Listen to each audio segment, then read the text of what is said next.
guys, I'm a freedom rider. Do you know what freedom riders are? They were in the 60s. They rode around the South in the segregated South, and they had sugar poured on their heads, and they got punched in the face with suits on, and they stood up fighting Nazis, fighting racism, fighting inequality, and they won.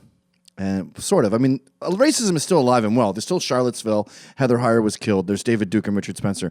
But I'm part of a group of guys that want to fight Nazis, that want to punch a Nazi, and we do it on our blogs. I'm talking about guys like Jared Holt and Andy Campbell and Christopher Matthias. I'm sick of people making fun of the way he looks. He's not wearing eyeliner. Will Summer is another one of guys like me. Blake Montgomery's cool. Brendan O'Connor's badass. And we are like an elite SEAL Team 6. And we're going out there fighting the Nazis, punching them in their racism, right?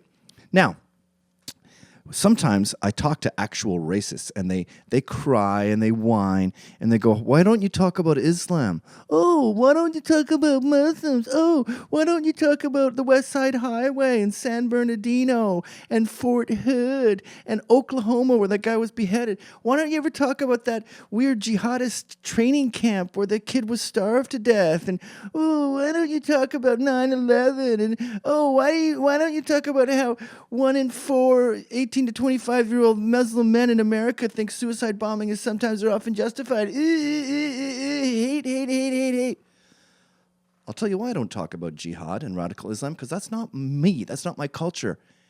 I don't have the right to talk about that. Now, if there's a Muslim Miles McInnes, then yeah, you should say that jihadism, if it's really, really violent, is bad. But do I talk about African-American women's rights? I mean, I'm for them. I stand in solidarity with Black Power, and I'm for reparations. But for me to get on the podium and talk at, say, a Black Lives Matter thing or a Sharia thing, that's not my place. If you want to know about Islam, talk to Linda Sarsour. Talk to Farrakhan. Talk to, what's his name, who was holding the Antifa handbook guy, what's his name again? Keith Ellison. That's who should be talking about it, not me. It's not my place. So I don't do cultural appropriation. And cultural appropriation is going into someone else's culture and saying, hey, you guys have your own Nazis. No. I have to clean up my house, okay? And my house has lots of racism in it. It has Charlottesville, it has David Duke, and it has Richard Spencer. And that's where I have to focus my Nazi glasses.